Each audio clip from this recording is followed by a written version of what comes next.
20 dudes like in the middle of the street just fighting. Like, I'm done with the U.S. team. I don't feel very happy for America. Your brain isn't working. Your brain isn't getting enough oxygen, so you're kind of making mistakes. Donovan was passing it to McBride. Donovan was passing it to exactly. That makes it even crazier. Welcome back to the Enemies of the Fire podcast. This week we have all sorts of MLS playoff news. We talk about Miami's demise. The U.S. men's national team played 2 games. I think we have a local Honduran who's upset about something. We're going to hear about that. Chicago Fire continually hire people named Greg with too many G's in their name, and I don't know how to handle this. I am FC Neo Tokyo. That is James. That is DPG. We are here. Gentlemen, how are you doing this evening? Excellent. Thank you. Great. What is between happiness and sadness? What is that middle ground? Meh. I'm meh. There you go. I'm meh. All right. Well, I'm that dog in the meme with the "this is fine." That's how life is. James, how are you? How are you on this fine evening? I'm fantastic. I just unmuted, so I am good to. I am. Oh, and beautiful, absolutely beautiful. And the U.S. soccer landscape is looking pretty good today. Some interesting moves were made over the past 2 games that we got to see, and I'm excited to talk about what we saw there, along with what else. Well, let's jump right into one of my favorite things, because I'm an absolute sicko, MLS playoffs. And, oh my God, Miami failed. Who saw this coming? DPG, you can gloat now. Who saw this Miami failure coming? Didn't I say that something might happen? Like, Atlanta might knock them out or something? I don't remember what I said, but you know what? I got to a point where it was all about heart, man. It was all about heart. Atlanta showed up heart, unlike other teams. And, they did what many people thought would be unachievable. They did the same thing LAFC did, and which was not be the better team in any game, but yet still win. You know what I mean? Like, this has got to be the absolute biggest upset failure of any MLS magnitude of anything, correct? Like, DC United in 98 was not like this bad, right? Well, it's like Don Garber right now. It's probably like pissed the hell off. Like, oh my God, there goes all of my ad money. There goes all my Messi money. That's it. I hope not. But do you think that it's Tata Martino's fault that this team failed, and that's why he got the axe?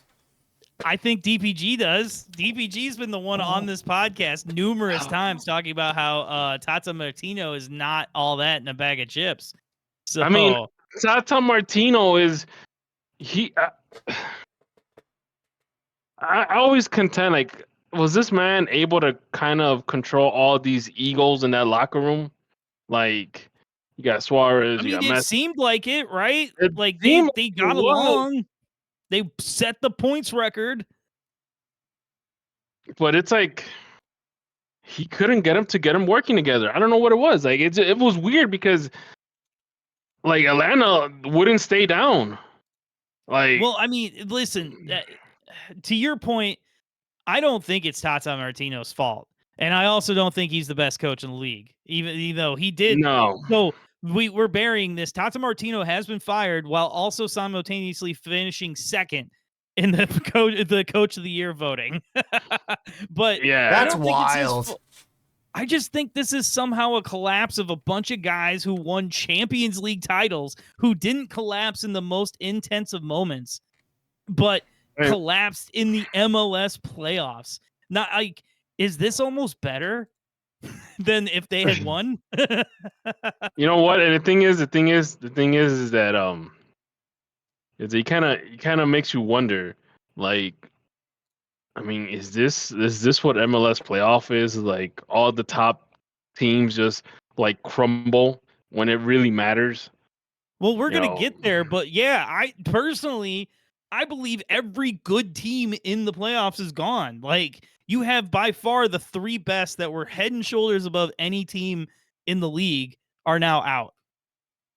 Like, LA Galaxy is now technically the best team left in the playoffs. And you know what? And they might be next. They might get eliminated. Well, We don't know. Minnesota, for some reason, Minnesota is close to my heart. I love Minneapolis. Great town, beautiful. You know what? It might be an LA. It might be an LA conference final. It's gonna be. I think. I don't know, James. Hold on. Before we get to that, I want James's take on it. Like, will this? We all in the moment. It's Messi, right? So this is the biggest flop in MLS history. This is the biggest, the biggest letdown in MLS history. This is like the 17-0 Patriots losing in the Super Bowl to like the 4-17, Giants. Does it really feel like it? Does it really feel like an epic disappointment? It does to me, because they did get the Community Shield. It would be like if the Blackhawks won the President's Trophy, but then didn't win the Stanley Cup. Well, not didn't win the Stanley Cup, but got bounced out the first round. Yeah, especially after winning the President's Trophy, which is what it is in the NHL. And it's quite comparable. Like, are we talking about this in 20 years?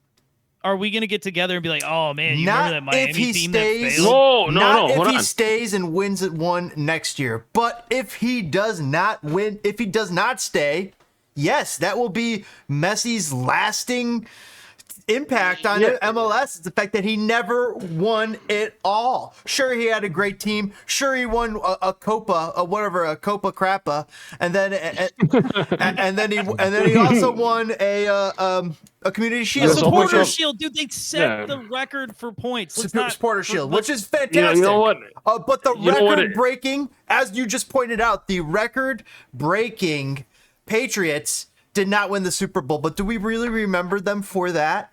I think we remember them for their 6 Super Bowls that they did win. And true, but because winning erases losing. Gotten to that one, and winning erases losing. Winning erases problems. And so the fact that they did not win, that's going to be a problem that can be erased. But will it be erased? How long is Messi for MLS? And to add to James' point, it's like, if Messi doesn't do anything next year, or if he doesn't stay, you damn right we'll be talking about this in 20 years when we look back, because people still talk about Maradona. We'll say, that 94 World Cup, yeah. People still talk about, he was coked out screaming at the camera, but when we say, remember Messi, the greatest player back in the day? Yeah, the guy that couldn't win Miami. We almost talk about Zlatan like that, because he's gone to a lot of. Because like Zlatan, I mean, yes, he's won he's won league trophies, but yet the Champions League, it just always escaped him or something. I believe. Well, not just that, but they do talk about how Zlatan was slightly a failure by not winning a cup in LA. And he did not. You know what I mean? They do talk about it. He scored great goals. He scored great goals too. His first goal ever for LA was it was his first when he came on. Oh man, he shot that missile. Oh God, that was man, what was that guy's name? He's Tyler Miller. Zlatan is named he's one of the best players as to not win the UEFA Champions League. I think wasn't it LA Galaxy versus LAFC? It most certainly was. It was. Oh, and LA Galaxy was down too. Okay, I got the other names here: Michael Ballack, Patrick Vieira. Ooh. Wait, they've won. Both those guys won Champions Leagues. My bad. Champions Leagues. I was thinking World Cups. Pavel Nedved. You know what? If you win a World Cup, I think it negates that you didn't win a Champions League. I think the World Cup is like the ultimate prize. I agree. What about Ruud Van Nistelrooy, Lilian Thuram, Hernan Crespo? Ruud Van Nistelrooy is from Holland, and Holland has never won the World Cup. They've gotten close. Fabio. They have made some of the, they've developed some of the best players in the world in the game, but It's crazy. They haven't won the World Cup. Fabio Cannavaro, Francesco the Netherlands Totti. losing kind of like brings joy, like when England loses. It's just kind of like the No, rest of the world why? smiles. Why? No, you know why they smile? Because they know that. Wait, no way. This is Ronaldo. No way. What? He never won. Big Ronaldo? Big Ronaldo never won a Champions League? Nah, he just kept leaping to the wrong team the wrong You year, gotta man. you gotta keep in mind that during the early 2000s, Valencia was my like that gosh. team that was like running roughshod at La Liga. Wow, this is crazy. The two-time Ballon d'Or winner revealed his only regret after retiring was not winning Champions League. But he got 2 World Cups. I live football with Yeah, a for passion. real. I live football with a passion that doesn't give me any peace for not winning the My Champions God. League. Dude, he won 2 World Cup trophies. He was on the why? bench. He was on the bench for USA 94. He got runner-up for France 98. And he won the World Cup. So keep in mind, people do remember the runner-ups. As crazy as it sounds, for any other sports, they don't. Like, you don't know who... Can I tell you one of my absolute favorite things in the history of time is What's up? whenever a player plays really well, like for a meme, they'll change his hair out to that terrible Ronaldo 02 Yeah. haircut. Oh man. You know what's crazy is I had a 442 back in the day when I don't remember this, but they had a publication 442, the magazine. Oh, And I remember. they had a work so I remember so I got a magazine. It was like the World Cup 2002 review, and they mentioned the haircut, bro. And the man scoring the goal with a messed up haircut, bro. It's the worst haircut in human history. All right, we got too far off on topic. All James, right. go back to these playoffs here. We got MLS playoffs to predict, ladies and gentlemen. Now, as I mentioned before, every good team, every solid team is gone. So it's a crapshoot now, baby. Let's go, sicko mode. So here, keep this in mind. On the East, Orlando and the Red Bulls have never won the MLS Cup. Okay. On the West, Minnesota hasn't won an MLS Cup. Is it possible that you might have the final between teams that haven't won the MLS Cup? As we will go through, I do not predict that. Okay. Well, let's get into this. So LAFC, it's easy for me to start left to right here, but LAFC versus Seattle, I'm just going to chalk it up to LAFC. But Seattle, I mean, to get here, haven't they been on a bit of a tear? Yeah, they started the season terrible. They've been really good, but they also didn't score a lot of goals. They scored a whole 1 goal in I think. Yeah. Call me crazy, but I think Seattle might beat LAFC. I'm giving it to Seattle as well, DPG. Me and DPG agree. Okay, that solidifies me and going LAFC. Okay. Down to LA, Minnesota. LA's got this too. I'm liking this El Clasico final, or whatever you call it. Hold on. We got to keep in mind that Minnesota really took RSL to the limit and actually got through on penalties. Now, RSL. Hey, they were pretty good at one point during the season, but now, I mean, come on, who was the tougher team, RSL or Colorado? That's a 10-minute conversation that we don't. Okay. The reason I'm saying this is because like Minnesota might have had the harder road on this playoff system. LA Galaxy's pretty much beat the hell out of those kids in Colorado. So I don't know. I'm going with James. LA. Okay. All right. I'm going with him. I'm going to be the odd man out. I'm going with Minnesota. Okay. So then on the East, baby, the East we know is the best. We have the 4th seed in Orlando City and the 9th seed in Atlanta United. Who do we got? Gentlemen? I'm gonna ride with Orlando City.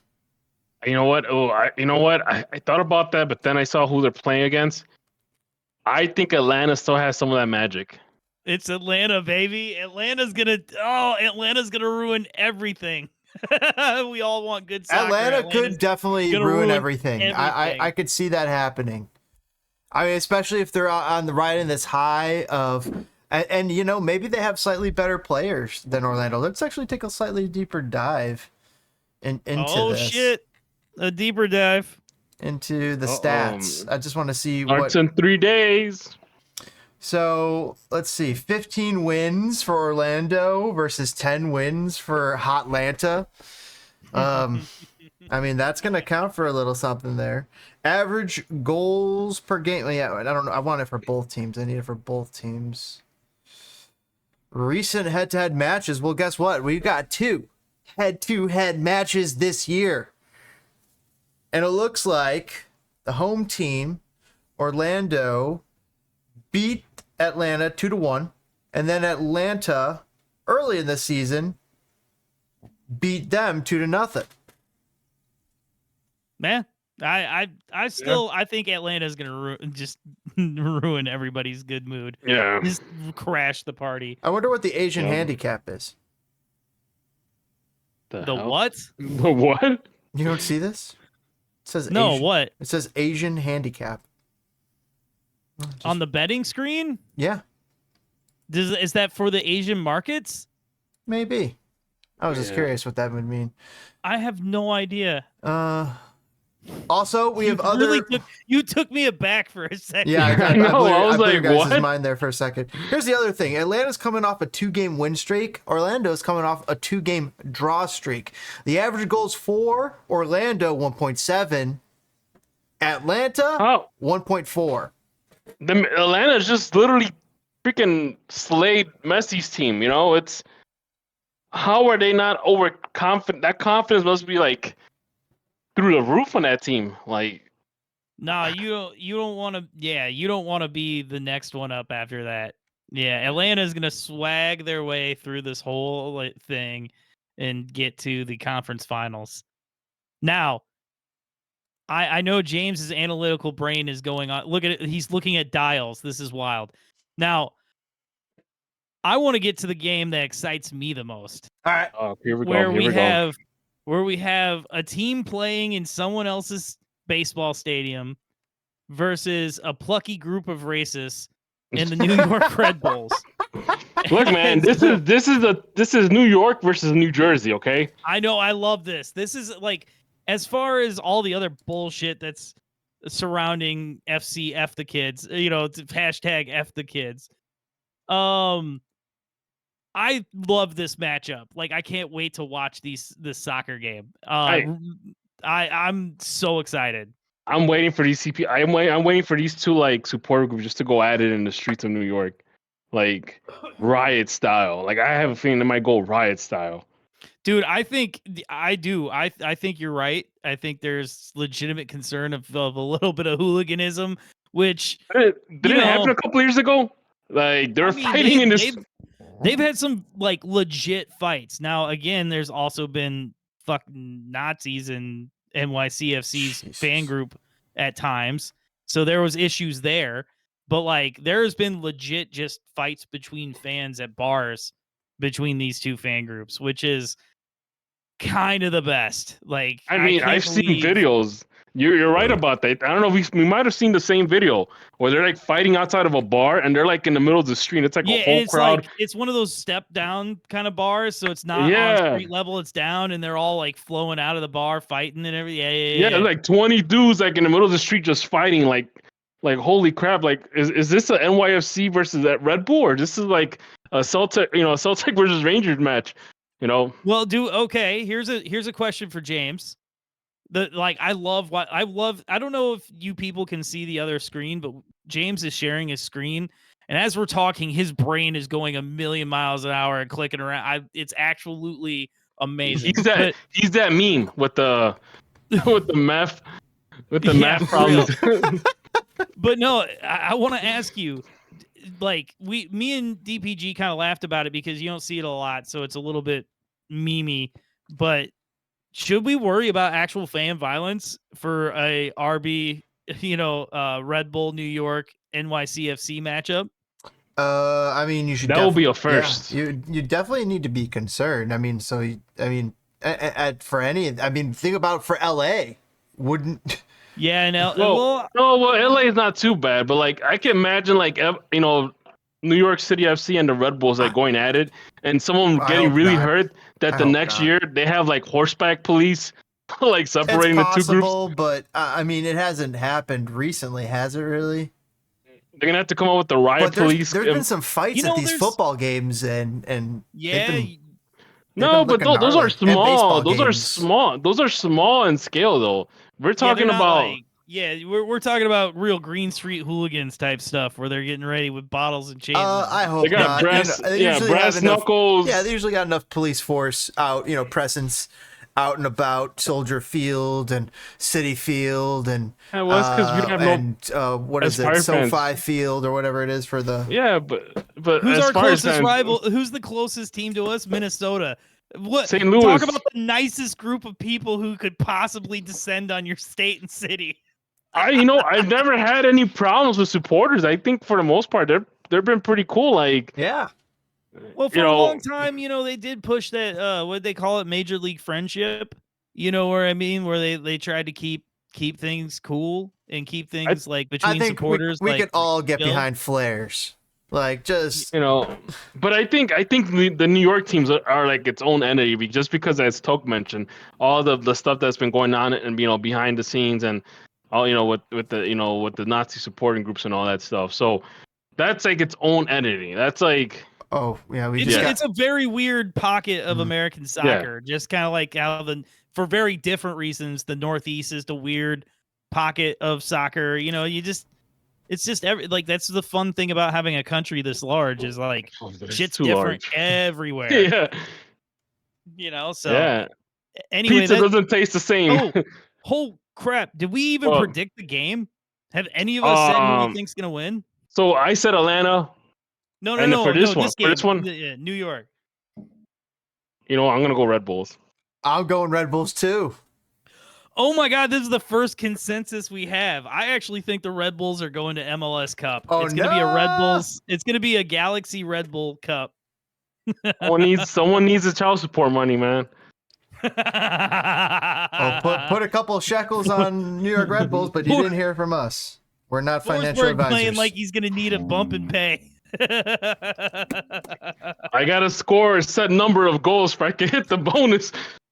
Now, to be fair, I did watch who they play, Columbus, and he had a child with him. I don't know if it was his. This has been a spicy episode. Oh man! We're gonna have to label this one the hot ones. Yeah, I guess it started out all nice, and we were trying to be all professional. Off the rails. Anyway, speaking of professional. We're gonna. The signal person is coming to say, "Hey, it's time to take a break." We'll be right back here on Enemies of the Fire, and we're gonna talk U.S. Men's National Team exploratory. Be right back. Hit that like button. Punt it. Kick it.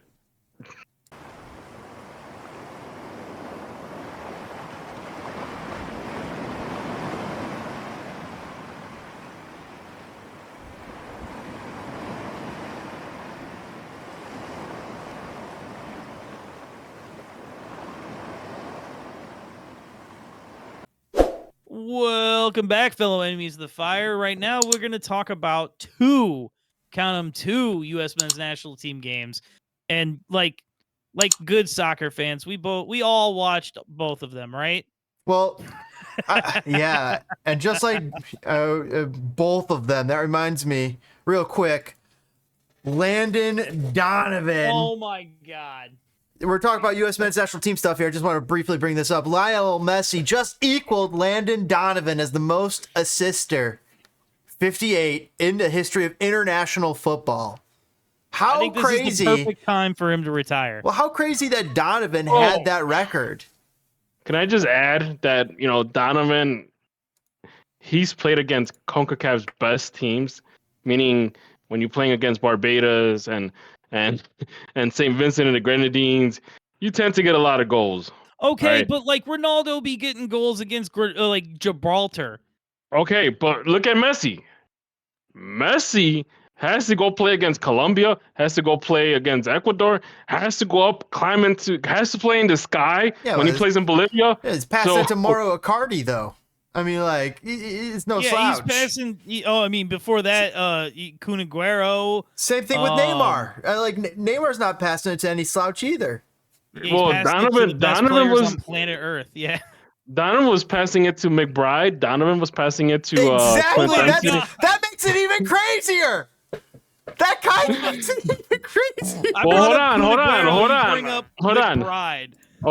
But you gotta keep Brian McBride. Hold on, but keep in mind, there's a difference when you're playing against Barbados, St. Vincent and the Grenadines versus if you're playing against Colombia or San Marino, Brazil.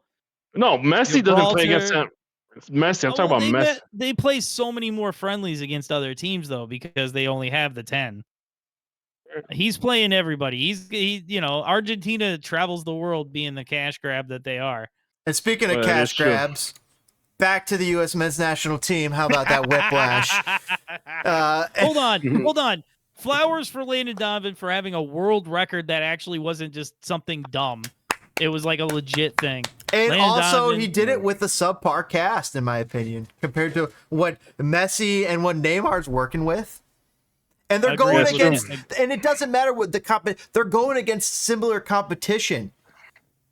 Somewhat similar. There's still crap in Europe that, USA beats, right? Yeah. And there's still crap in South America. Not crap, but I don't mean crap, but like not necessarily a good team that there's would. Minnows. You can rank the minnows. That'd be a bit more appropriate term.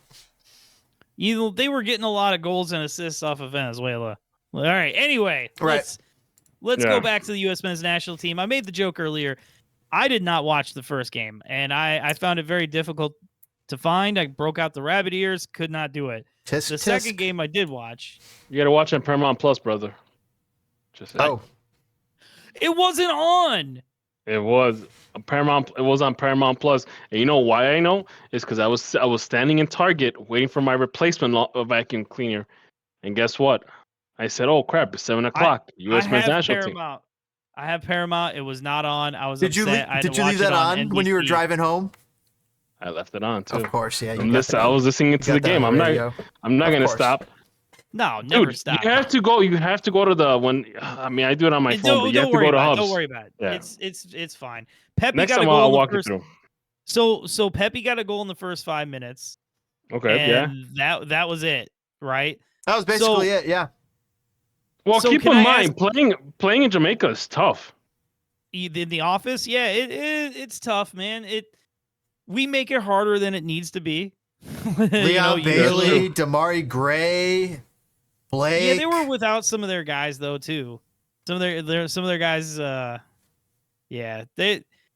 Jamaica's just in a weird transition.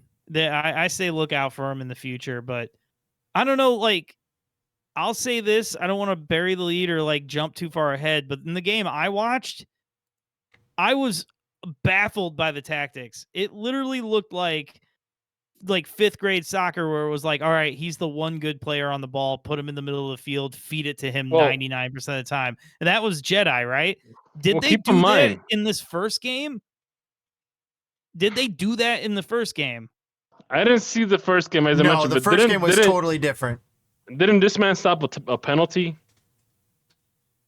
You're correct. Matt Turner. Yeah, Matt Turner came up with a huge save. Actually. So he won the game. Yeah, Matt Turner played well in that first game. I don't remember. I don't really remember his performance in the second game. He gave up 2 goals. That was kind of garbage time stuff. But who are we missing from this lineup? I feel like we're missing someone. I don't see a Tyler Adams because that's where Tanner Tessman is. And we're missing the Dest. That's who I'm talking about. Yeah, Dest. Yeah, no, Dest.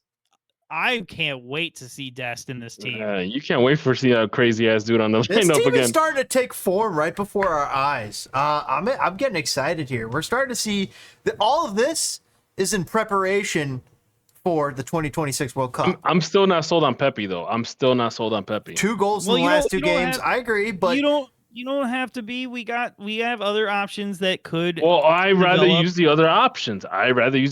Because I just feel that Pepe, when it has to count, when we really need it, he doesn't come through.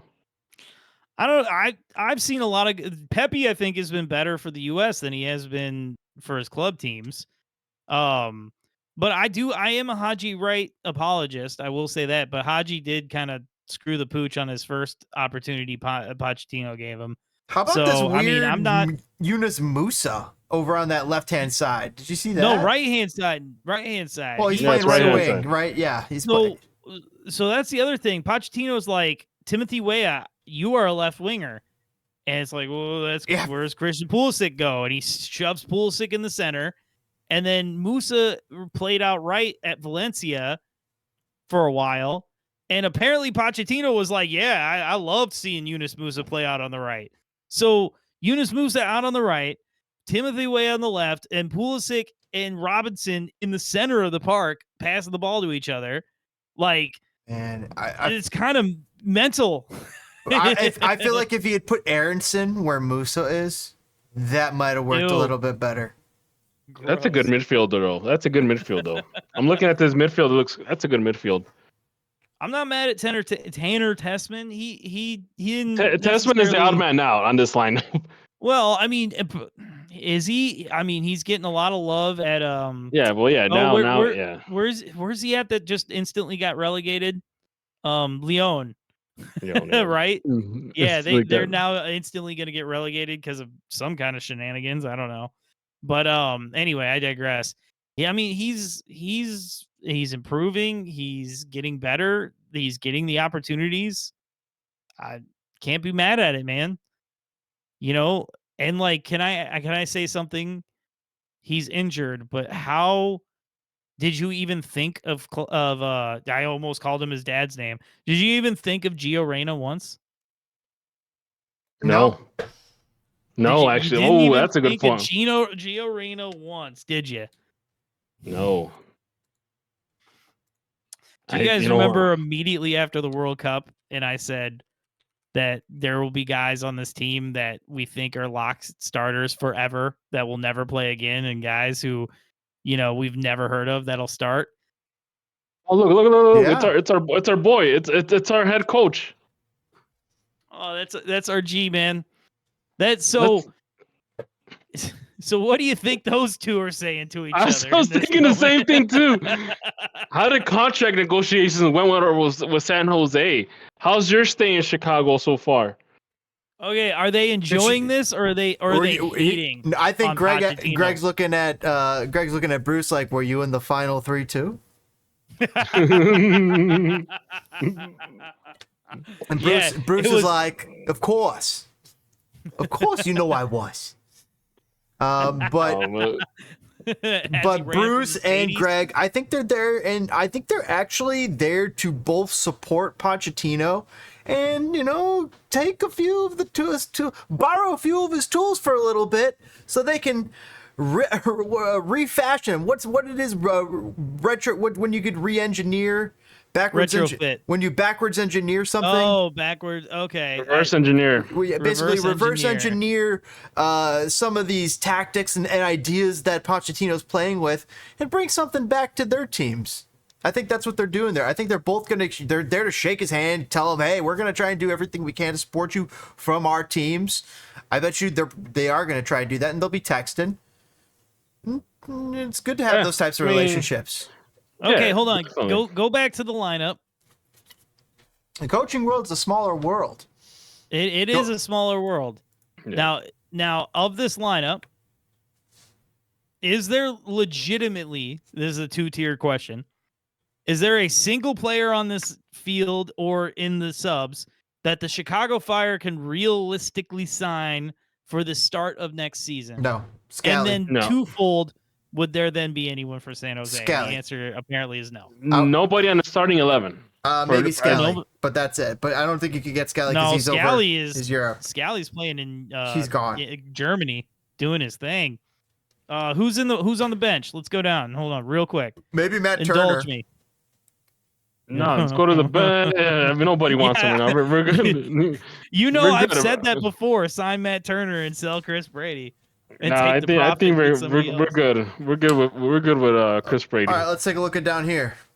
Malik Tillman. Well, Patrick Schulte's already playing here. Who the hell is Diego Kochen? That's what I was looking. Who is that? I was like, So. Oh, he's a keeper. Okay, Kochen. Okay. Wait, is he playing in Barcelona? Is that? I'm like, holy crap, he is. Oh, wait, is he? Oh. Oh, wow, Yes. he is playing. He is playing. He's with the La Masia Academy, and he's been there since 2022. Holy Okay. cow! So you're telling me that now Gaga has competition with Gaga's always had competition, dog. No, but competition for the future. We're not talking about the short term here. I mean, well, Holy if this shit. if this kid could go up the ranks and become Barcelona's starting goalkeeper, Let's fucking go.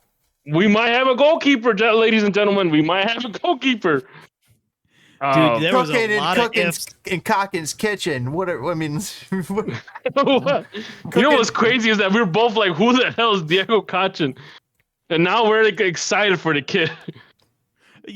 Dude, you had a lot of ifs in that statement, though. Yeah, I'm like, oh, what is this kid? Yeah, I mean, okay. So Miles Robinson. Malik Tillman? Do you think Malik Tillman's ready to pull the cord on being on the bench at PSV? No. No? Okay. No.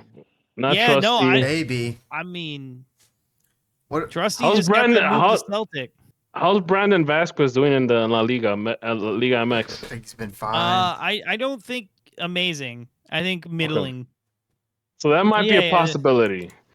right. I heard Cade Cowell wow, might he's not actually. been doing amazing. 16 matches, 3 goals, 1 assist. So I heard Cade Cowell might go to Europe actually. Yeah, he is a cult legend, apparently. He's been rocking the cowboy hat. He's been doing the dang thing down there, apparently. Yeah, They with love him. Guadalajara. Yeah. Yep, they love him. Okay, Zendejas actually. Oh no, keep Zendejas in La Liga. I like him where he's at. I would hate to see him go to the Fire. why? Dude, he would be amazing. No, Yes. man. I'm thinking We about have the most developing. Okay, riskless, bald white people on the left. Dude, there. he's a dual national. He's American Mexican. Like, this is the signing. This is an idea, but he doesn't. you know what this shows though is that this kid was born in Mexico, but he'd rather play for America, and not that Well, America. That should tell you how. That should tell you where the wind is blowing. Yeah, well, Dude, he looks like a Fire might not be player. able to do that Look at very that. much longer. Look at that. You could just imagine a Fire crest on him. But why would I want to do that? Why would I want to like? I'm more if I'm thinking about U.S. men's national team, goals. We're never thinking about the national team. I want Yeah, my we're never- team better. Okay. Yeah, I We guess live you're right. in the United States. We don't I deserve get nice that. things. Okay, fine. All right, fine. I guess he could be a potential too, but I would hate to see him give up Club America. Just saying. No, I'm not against you. I'm not against you on that. I wouldn't hate it for Zendejas. Like, that's not the like I would hate Weston McKennie. Like, I would love it, but I would hate it a little bit in my heart if Weston McKennie came to the Fire. That means like his European adventure and being a stud is over, right? But like Zendejas, I don't give a shit. I want this kid on the team.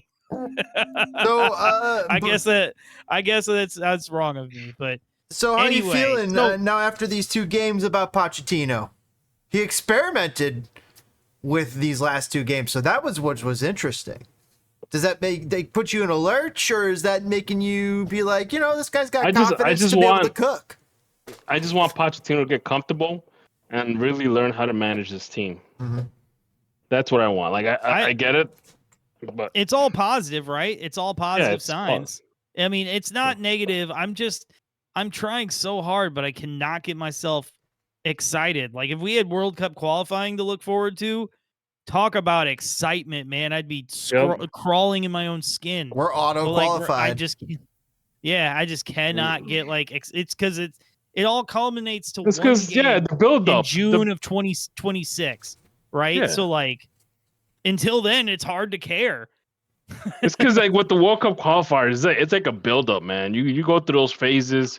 You see the U.S. men's national team playing in all sorts of places, and you're like, man, qualifying is just the first step, and then you get all hyped up for the World Cup.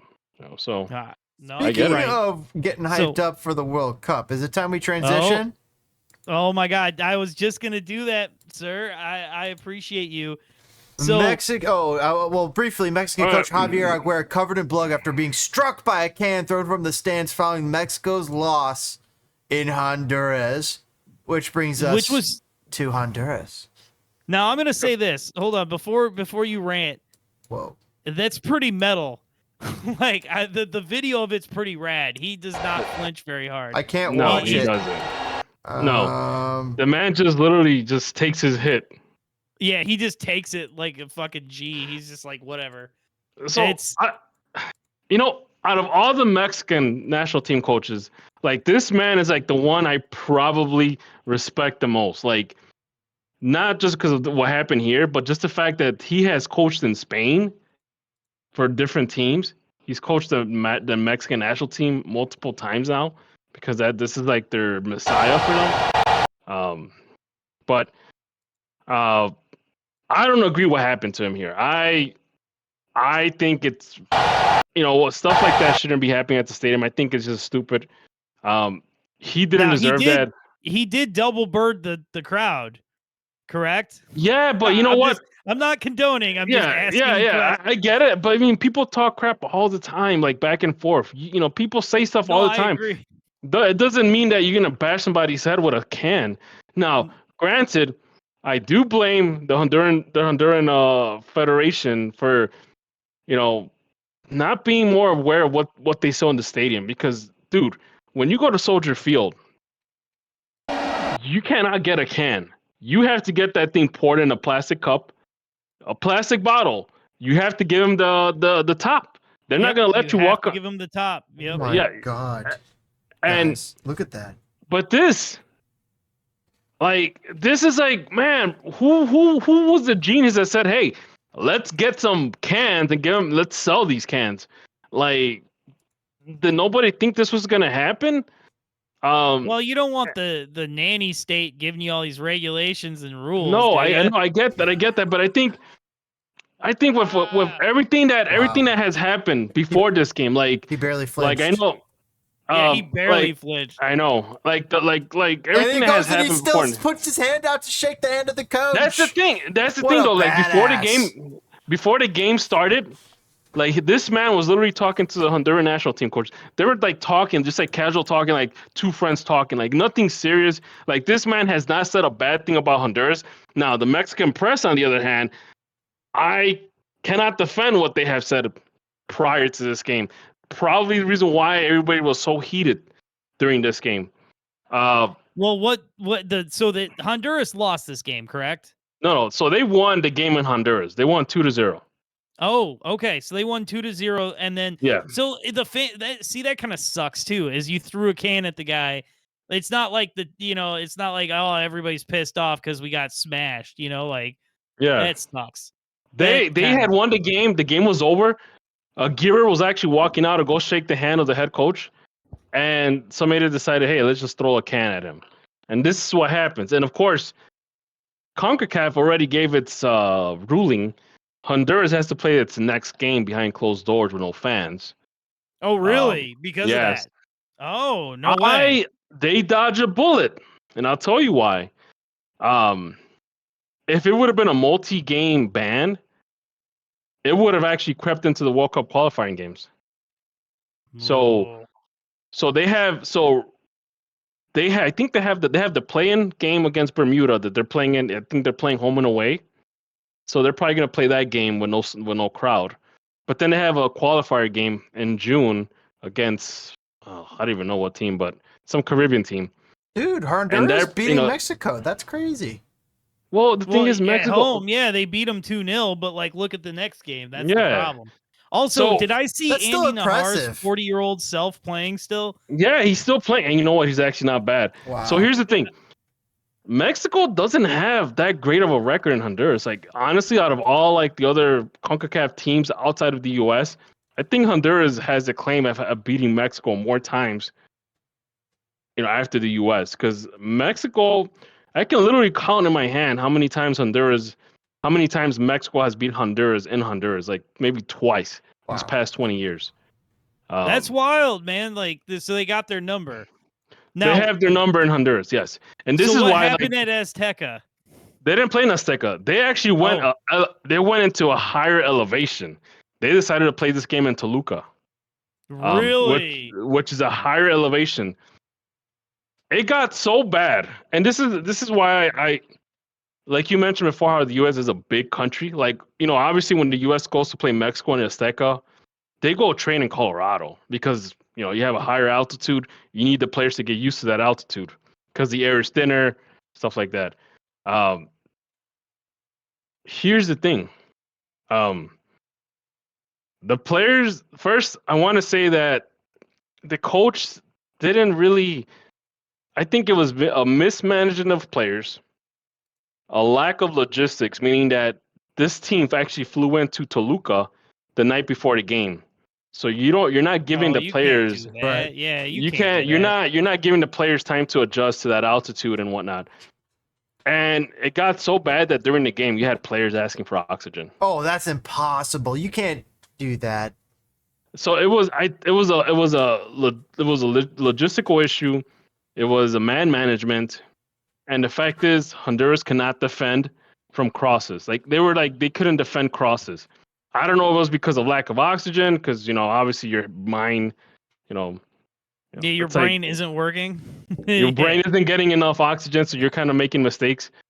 I don't know what it is, but obviously Mexico, especially when your team plays and Liga MX on a regular basis, you get to play in different altitudes, so you're already you're adjusted to that. I'm looking at the record here. DPG, can you see this for the last matches between Honduras? So yeah, Honduras, the last two games at the Estadio for Honduras when Honduras is home, they've won.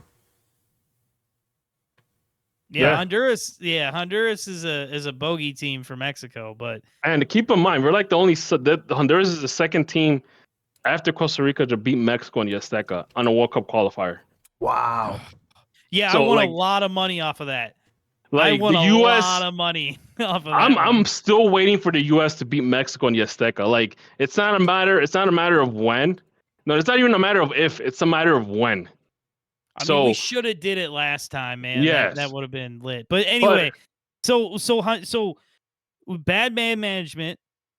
He didn't rotate the squad enough. So, we had injuries, quick enough. Lack of logistics because of the whole altitude situation. It's like we've seen Messi. 2-goal lead though going into the game. I know this is what it is. You're playing in a hostile environment. It's a bunch of combinations of things that can go bad. Like we've seen Messi lose against Bolivia and La Paz. So and on top of that, now you have you gave the Mexican press ammunition because prior to this game, they were like, we got to fire Aguirre.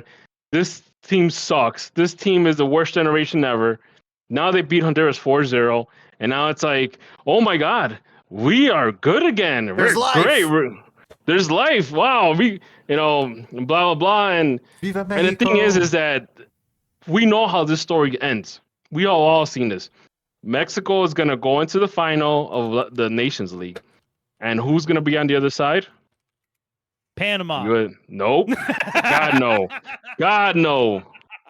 We all know. It's going to be the U.S. men's national team. And the U.S. men's national team is so used to playing in L.A. and Houston and Dallas, wherever, against a hostile crowd. I mean, I don't know about now, considering. Listen, I love our current citizenship rules, but let's be fair. We can't say Americans are acclimated to anything when you have a guy like Jedi Robinson who's literally lived in England his whole life. Like he's not acclimated to nothing like Oh, is altitude that? wise, right? You know what I mean? Yeah. So it's like, But what I'm saying is to like, say. imagine playing at home against a hostile crowd. Yeah, no, That's what I'm trying to get at. yeah. Like the U.S. men's national team has become immune to that. Like, how many times have we not seen them beat Mexico in places like Dallas, L.A., Oh yeah, no. Houston? Yeah, it's Oh it my God, doesn't. do you remember that one Gold Cup where they did the all the post game stuff in Spanish and Tim Howard was a little bit butthurt about that? Oh man. Well, let me ask you this. Let me theoretically speaking. So let's say the U.S. and Mexico. Well, it's probably gonna be It's gonna probably happen. USA and Mexico play the final for the League's Nation. What if Pulisic scores and does his little dance again? Let's fucking go. Oh man, you know what? I will refrain from really what I want to say this. I have been proven right yet again. The absolute the most rizless player on the fucking team. Oh man, It is objectively even not tied to that individual. That is the lamest fucking dance in human history. I'm sorry. Like I just lame. Can you Lame. imagine though? Can you imagine he does that after he scores a goal? Like you'll have the Mexican press saying, "Oh my God, the U.S. players, imitated so and so. We're gonna go file a complaint on to CONCACAF." I mean, it could be perceived as a shitty thing towards certain opponents, and then on top of that, like it's the new gritty. I hope not. Jesus Christ, put a bullet in my head. Anyway, I'll say this. Overall, go ahead. I'll say this. I don't want to bring it up, but with the current climate of our country, is this going to hurt the Chicago Fire from bringing in players? You know what I mean? Are players not going to want to come to America as much? Like, remember Mrs. Rooney came and was like, "There's fucking guns everywhere. Get out." And then they forgot that. Oh yeah, we got a Second Amendment. They could, yeah. But here's what I want to say. Final thoughts. All right, congratulations, Mexico. I will see you with my other team, the U.S. men's national team, the one that I pay taxes for. I will support my other team, which I know is going to deliver because, as I mentioned before, the U.S. men's national team, I expect excellency. How can you even care about this game anymore? We've had one World Cup and we've had 9 Nations Leagues. Like, we have played Mexico because you know why? It's because the Gold Cup has become like a B squad tournament, which is stupid. The Gold Cup was so much better than this setup. But you know what? But it's become like a B squad tournament that the only team that sends their full squad, just because they want something to brag about, is Mexico. Let's be honest here. Oh, I was gonna say all the rest of the nations. They need it. They need it because they hit a brick wall. It was treated that way by US, but I mean, will they continue to treat it that way if they need it for preparation purposes? That's a good point. I don't know. You know what? That's a good point, especially if you don't have a World Cup qualifier. They might, but why would you want to use a full squad and risk injury on a tournament? Well, it's a tough situation. I mean, I'll leave that to the expert Pochettino, what he wants to do. But again, like last edition, it was treated like a B squad. It was treated like a B squad tournament for everybody except. Well, I mean, because it was happening at the same time as a Nations, right? Yeah. Which I mean, I don't know, man. I hate this. I think it's dumb. I don't like Nations League, and we've beaten Mexico. Like, we beat Mexico in the greatest soccer game that ever existed. That first Nations League final. Oh, dude, you know what? And then we beat them the last Nations League 3-0 in an absolute spanking. What else can that first Nations League, the fact that was almost consequential because I remember watching that game and I remember watching it in the Spanish, in the Spanish version, and you have Marcelo Balboa surrounded by a bunch of pro Mexico commentators. and it's crazy and then because he arm wrestled Micah Richards. No, I'm going. No, and then the thing is like they were kind of saying, oh yeah, Mexico is gonna beat the U.S. Mexico, they kept saying that in Marcelo Balboa, trying to stand up for for the squad, for the home team, and they got to a point where when they I guess in extra time when Mexico had a chance to win it on a penalty, like last minute penalty. And I remember the comment, like Marcelo Balboa said something like, yeah, Matt Turner, he'll block the penalty. What was it? Horvath, what? It was Horvath. Yep. It was Horvath, yeah. Horvath is going to block the penalty, and then I forgot who the Mexican player was that took that penalty shot. It was Guardado, right? Guardado, right? Guardado. It might have been him. And I remember the Mexican. No, it might have been Ache, actually. It might have been Ache. I don't know who it is. But the Mexican commentator was like, oh yeah, and Ache or whoever it was, he scores goals, and guess what happened? That was the greatest soccer game ever played. James, do you remember that one? No. Oh man! Oh my God, that was the Pulisic. That was bro, man. Okay. Sorry. That was the Horvath penalty save. Remember the guy ran behind the announcer's desk and jumped off the ledge of the second, like the second level of the stadium? No. Like, you don't remember? It was like during halftime. Any of this. It was during halftime. They were at the desk, which, by the way, I was about to say it was Kate Abdo and Aguchi Onyewu and Dempsey and Davies, right? And this guy just runs out of nowhere and then jumps over the ledge. So who knows if he's okay or what happened or what? But I guess the game was too much.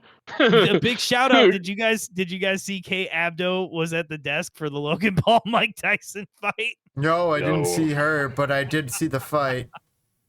Oh my God, I couldn't get on Netflix. I had to watch a guy had his phone and he was recording the Jumbotron while he was there. That guy's Antonio Brown, dude. That's how I watched it. ESPN, dude, on Twitter. I watched it through him and like 7. Yeah, I mean, I didn't allegedly. I didn't allegedly. We didn't see it. We just saw it. Yeah, we heard about that. So I think I'm gonna say this. Overall, I think there was some positive with this Honduras game, but there's still obviously more work to be done. Are they building anything, or are they shuffling along until you guys find a generational talent? So it still looks like we're far away from that mid 2000s to like mid 2010s generation. When we had I consider that like the best generation. We're still looking a little far from that. Luis Palma, the guy that plays for Celtic, right now he's like the bright spot on the team. Like everybody else, and I was telling this to someone, like the Honduran team back in 2010, the whole lineup, they were all foreign based. They were all playing in Europe. They're playing for Tottenham. They're playing for Roma. They're playing for big clubs, Inter Milan. And then now you look at the lineup now, and like half the squad plays like in the local league. So. Well, I mean, is the Honduran league getting any better? No. That's no. And it's funny because every now and then I'll go. I check the Honduran press every day to see what's the latest sports stuff, and every now and then I'll run into like an article talking about how this club cannot afford hasn't been paying their players for like the past 3 months or something like that. That sucks. But yeah, that sucks. So wait, does your family have a Honduran club that they support? So my wife's family, they're big, they're big marathon fans. Okay. The teams. I kind of grew up supporting Olympia. That's the team that's based out in the capital. Okay. And I'm not from the capital. I just like the fact that this is like the only professional, or at least this is like the only professional team that the Honduran league has. Olympia, Motagua, and probably the third place team. Oh, well, they're in first right now. Yeah. I think they have the most professional setup. That's what I would say. They have the most professional setup. There's only 3 that actually have crests imported into the internet. Like if you take the top 4 teams, those top 4 teams have actually gone and competed like in the Champions League. So, okay, in the CONCACAF Champions League. Yeah. Man, I wish that they're ruining that too, man. Anyway, instead of being all upset about stuff, I don't know. You guys are James, are you excited to see another, like, are you excited to see the US play Panama and Mexico? And are you like really in tune to like, you want to see Pochettino's tactics, or are you like me finding it difficult to get?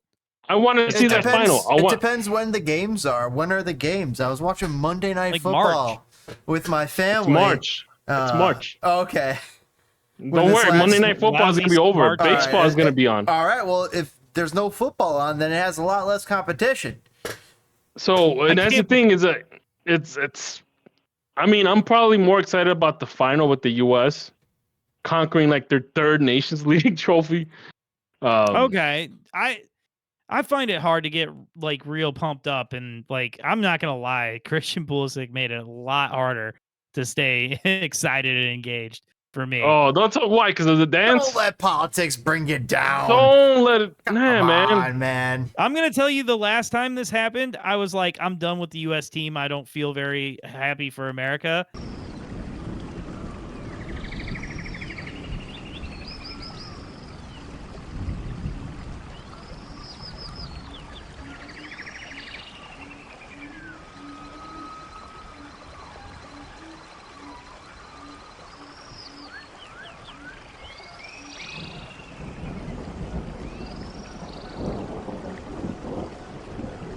And somebody was like, well, they're like your favorite team. What would bring you back? I was like, if they missed the World Cup. And you know what? We missed the World Cup. Oh, Jesus. Well, now say, like, what'll bring you back? Say we'll win the World Cup. I was like, well, screw it. I guess I'm back now. And that's when I started paying attention again. Out of the three countries that are hosting the World Cup, who has the better shot winning the World Cup? USA. Now it's got Pochettino. I mean, USA's got the talent and the coach, but like Mexico somehow. No, Mexico's going through like a whole regeneration situation similar to Honduras. USA. I don't know. I still feel like Canada's smoke and mirrors, man. I'm not buying what they're selling. I'm not buying Canada either. I think Canada has like has talent, but it's being overblown. Mm-hmm. Yeah, when you see that like a real team will break them down. It's just that's CONCACAF is such a just drunken bar fight. Like it just is there any other like I'm sure there's some tough places to play in Africa that don't have it's soccer's not their number one. And I'm sure in Asia there's some tough places, but like God, is there really the kind of drunken bar fight vibe anywhere else in the world like CONCACAF? I mean, would you rather have like would you want like the US to face like Morocco or Egypt? Those are two tough teams. Yeah, I'd like those are exciting matchups, I think outside of the US, I think both those two teams will beat up anybody. I mean Egypt didn't even make it to AFCON this year. But we're talking sorry, that was Ghana. My bad. That was Ghana. Yeah, sorry. But Africa itself is competitive, bro. Like, oh my God, yeah, it's only getting better too. Like, yep. Yeah, no, the African soccer is going to be everybody freaked out the last AFCON and had a lot of fun. I think I think the next I think you're going to see some really solid teams coming up here, man. Because it's the world's game. That's the fucking fun part of this, man. That's the fun part of all of this. It's the most basic game too. You don't need a lot. All you need is a ball and something to pretend to be goals. Yep, exactly. It could be a rock. Speaking of a rock, how about this rock that was thrown into our email box the other day? I got one from FIFA saying basically the same thing. Saying, hey, do you want to give us a lot of money so we can give you priority access to the World Cup and our extra expensive hospitality package? Hospitality package. Thank you for correcting me. Yeah. And then you guys sent this that, hey, you got this nice little benefit from Chicago Fire. They're like, hey, don't talk to those guys at FIFA. We got you covered. They're like, we're your dealer. I would rather talk to. It's like wearing a condom when you have to deal with like just that one level of protection more. I'd rather deal with the Fire, my Fire season ticket rep than deal with a FIFA rep. And honestly, 100%. I don't know how economically beneficial it will be to get a a World Cup ticket in the nosebleeds and get a room at the Red Roof Inn. I mean, don't sleep on La Quintas. I used to I travel had a for bad work. experience at La Quinta. Don't even bring that up, man. Oh man. I'll tell you offline what happened. So are you? I always say La Quinta's good for two things: business and business travel and kinky sex. And riding the G's. So well, hold on. Before we get into that, I want to ask. So are you guys legitimately? Both of you are legitimately trying to get tickets to the World Cup? Yes. We're interested. Yes. Yeah. Does it matter where or who's playing? Just any game? Pretty much. It kind of matters, but I mean, I think it might be. Like, I want to take my kid. I want to see I want my kid to experience a World Cup. Like, I wasn't able to experience USA '94, like I mentioned. So I think this is like my way of trying to, kind of let him experience the World Cup himself. DPG, I've been worried they're gonna price gouge the fuck out of us. I mean, there was a report saying that the cheapest seat was gonna be like $300 something. No. You ready to drop a K before you like on? Are you just ready to drop a full $1,000 before you even go and buy popcorn? Jesus, that's crazy. You know, it's gonna hurt. It's gonna hurt. But the memories will last. The memories will last, man. Let's People go. spend $10K to go to Disney World, man, for a one-day event. Good Lord. I personally am definitely priced out of this for myself. Jesus. I am not going to drop this kind of money, especially Look, man. like. Oh, go ahead. I was gonna say, look, man, we live in America, bro. You don't have to fly everywhere. You could get in your car, especially James. You got a new car. Yep. And you could drive to Kansas City. You can drive to Dallas, Houston, and watch the game. You can drive to Miami. It'll just take 24 hours plus. And if you want to save money, sleep in your car. You know. No, actually, if you go into Miami, take that Amtrak, right? Ooh. I guess it's 48 hours. The way to really fly. Yeah. But I mean, you can't put a price on not driving. You really can't. No, I'm not. I wouldn't fly during that time because tickets are going to be crazy anyways. Oh my gosh, travel's going to be nuts. So, and I'm not going to go to the East Coast either. I'll just stick to Kansas City and the Texas teams, and that's it. Or the Texas stadiums. So wait, so the U.S. is playing in Kansas City, correct or no? We don't know yet. Is it official? We don't know where they're playing yet. We don't know. So, because I showed this to I actually, I had told my brother about this too, and he's like, "Well, how are you gonna pick what team you're gonna go see?" And I'm like, "I don't know," because the World Cup draw is not gonna happen until like December of 2025. Yeah. Well, I mean, I guess what do you do? I mean, is there gonna be like a marketplace where you can trade tickets with someone else? I mean, that's a good question. So you go Kansas City, Dallas, and Houston. Yeah, there you go. You have three viable options to go watch the World Cup. Kansas is probably like the easiest to get to from here. Obviously Kansas City is the easiest. I mean, I guess I would say Philly or Boston would be cool. That'd be in there too, yeah. You wouldn't want to go to Seattle? Toronto would be where it's at. That's a long road trip. Toronto, Seattle? Yeah, Seattle, yeah. I've never been. My dad and my girl's been like Seattle's not together. Fun. San Francisco's fun for a visit. Also hit up Napa with the fiance. That'd be a great idea. Well, you don't want to go to LA? I mean, I wouldn't mind. Come on, you don't want to go to California, James? I did. Huh? I just said San Fran. I said San Francisco. You don't want to go to LA and go to In-N-Out and you can go have your avocado toast. You can get In-N-Out. Have your avocado toast. All right. Once we start talking about food, I think we've hit the end of the segment. Last thing that I'll bring up is that new Greg has been brought in. Oh, okay. So we're just gonna jump right into Chicago Fire talk then. Yeah. Okay. We're pretty much done here. Well, yeah. Right. There's not much going on with the Fire, right, guys? So Greg Berhalter, as we speak, is probably having a beer with some of the. No, don't say that. Greg Berhalter is probably having a beer with some supporters after doing a small get together, which I honestly, had I been paying attention, I would have went to. Oh shit! Whatever happened to our Red Stars? The commies got him. With the Red Scare, McCarthy came in and said we got to change the things. ghost of McCarthy is still showing up, huh? Yeah, he said y'all have too much the means of production. Oh, we need to they change got this. beat 4-1.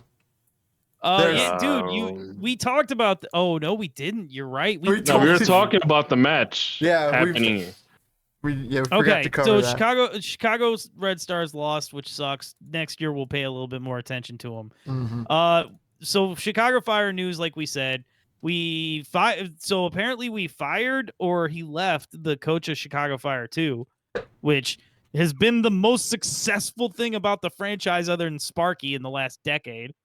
Yeah. Which I don't know why we fired him then, but whatever. And then we hired a guy who apparently ruined West Ham or something, right? Yeah, that's the guy. That's the guy that ruined the West Ham transfer. Like, I guess he didn't submit his paperwork or something like that. It was weird. So it's one of those guys that messes up paper. Okay, so he's our paper guy because Greg is still going to be in charge of things. So that's great. I don't know, man. Oh, look at Greg being all relatable and shit. That's cool. Someone erased their kid out the picture. That's cool too. Oh, definitely. I thought that was like an ex already. They broke up on the drive home. What is that? Is that like the new mascot? What is that? I don't know. Probably some internet. What's that? Why did the team didn't make? What? Is that a meme?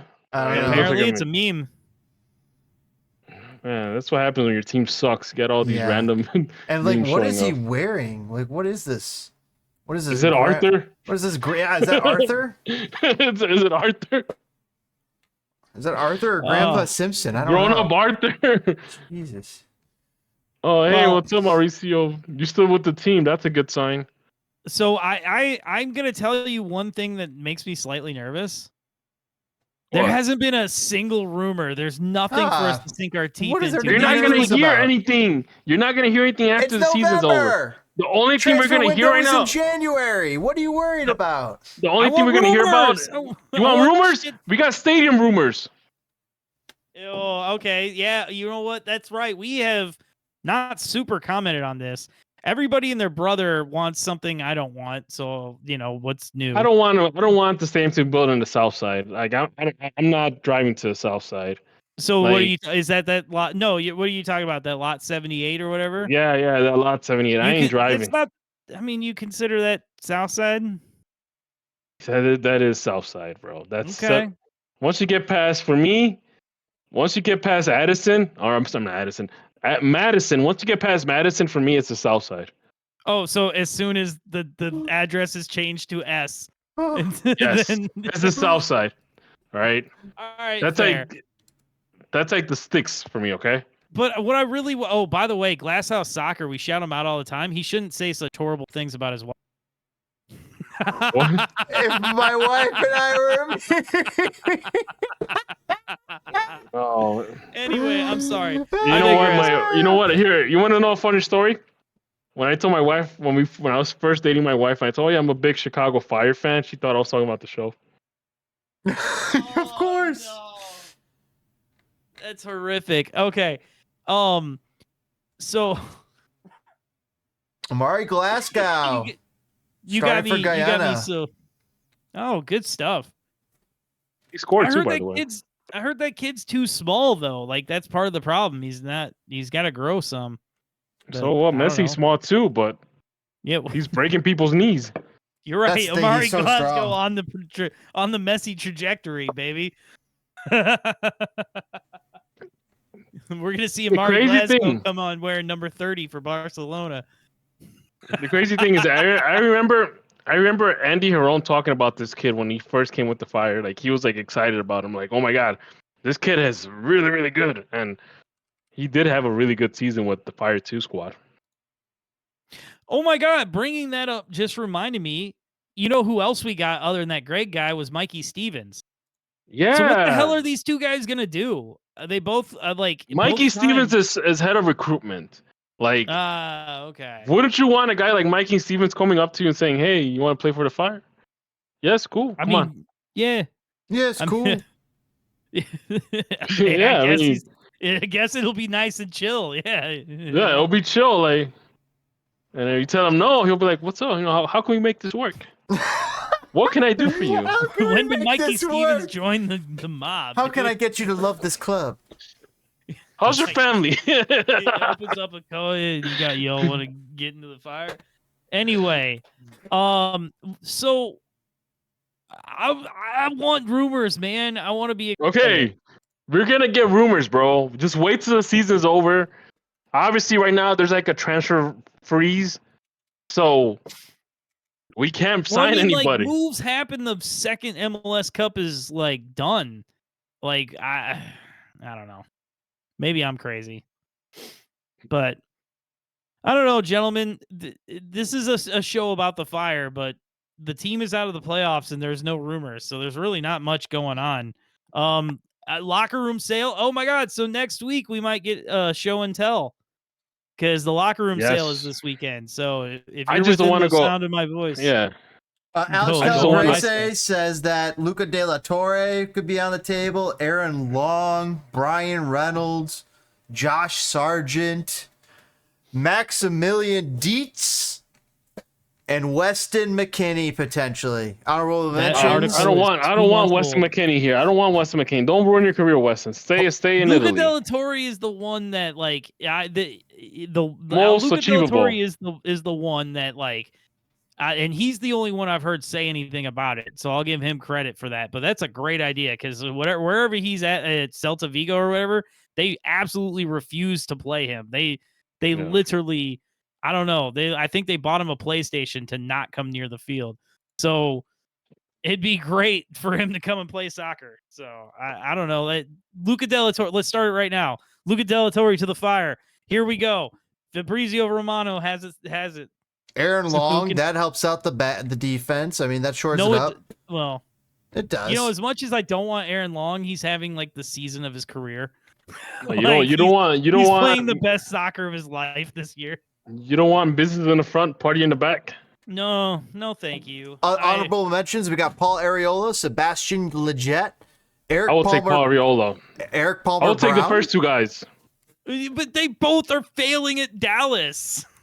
So what? They're gonna come. It's gonna feel like they're playing for the U.S. men's national team. You know, you got Greg coaching.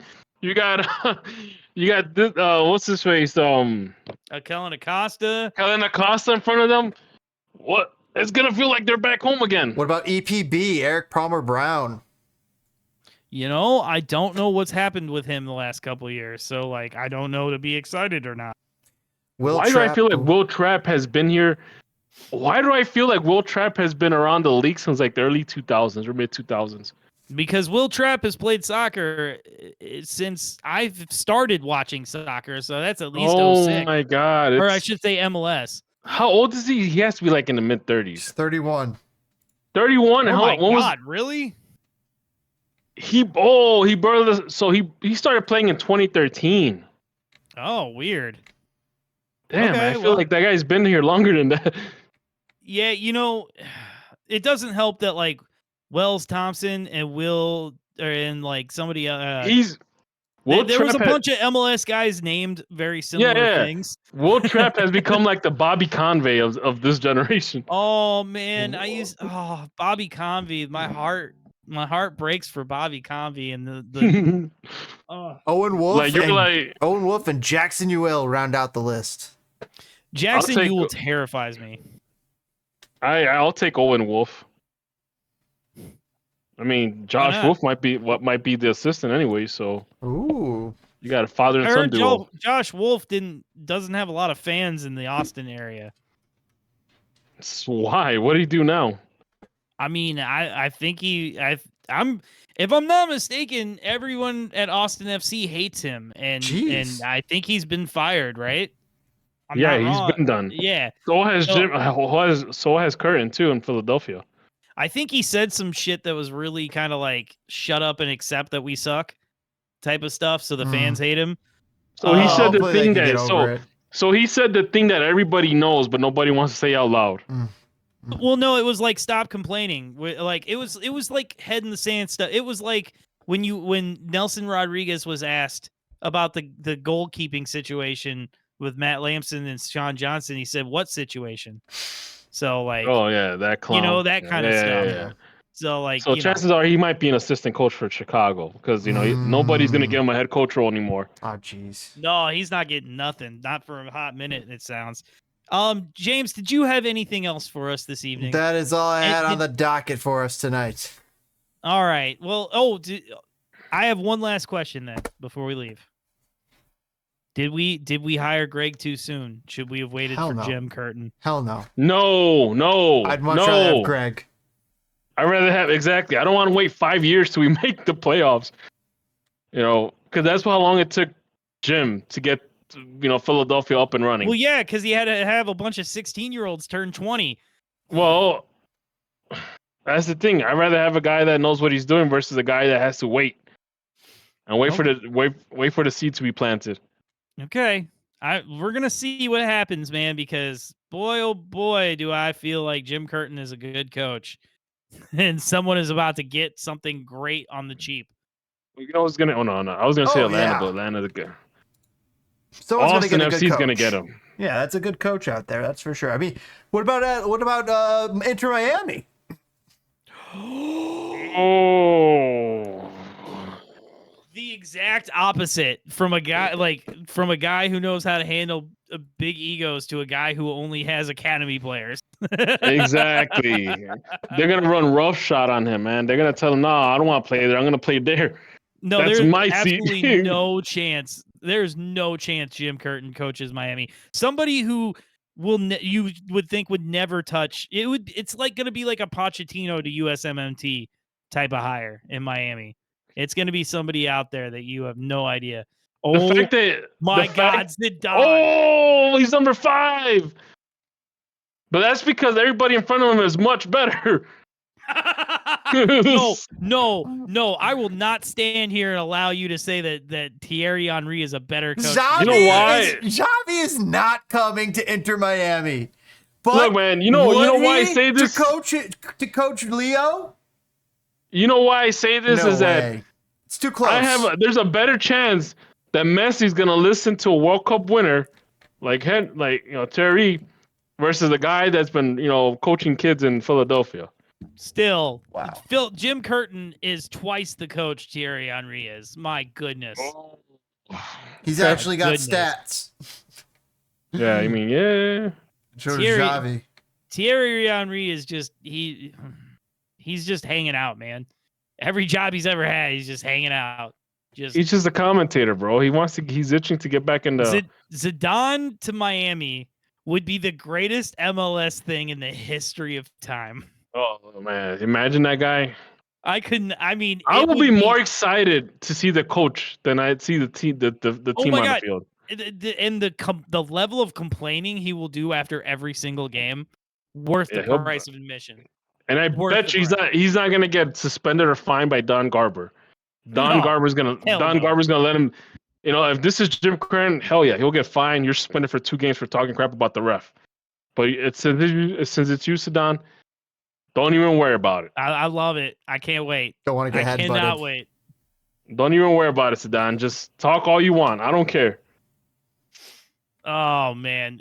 So on the fantastical idea that Zinedine Zidane will coach Inter Miami, I think we have to go to. I think we're done. Yeah. I think we have to wrap this up. Yeah, I think yeah. If you're still listening, we love you. You are the kind of sickos that we can all have a beer here. So, James, what should they do with that like button or those? Should they comment? I think they should comment. Comment, subscribe, all that nice stuff. But before you do, make sure you look that like button in the eye. Pick it up from its resting place. Shine it up a little bit. Let it know you love it. Put it down. Rest it on the spot. Clear out that blade of grass. and then boot it. Boot that like button. We'll catch you guys next time here on Enemies of the Fire. Boot it like a Polaroid picture. Beautiful. I thought you were saying and turn that bitch sideways and I stopped myself because I was about to say Greg Berhalter is talking to the James. What if they were so inclined? Should they do with the like button? This time, probably pick it up in your hands. Don't worry. Play stopped. We talked to the ref. Ref blew his whistle. He's waiting on you. Inspect the ball. Dust it off. Get that blade of grass right. Set the ball down. Go into your Zen zone. Look the goalkeeper dead in the eyes, like you fucked his mother. Back the ball. Back up. And even though it's your son you're shooting on, bury that ball into the upper 90. And make sure you hit that like button along the way and be right back here on Enemies of the Fire.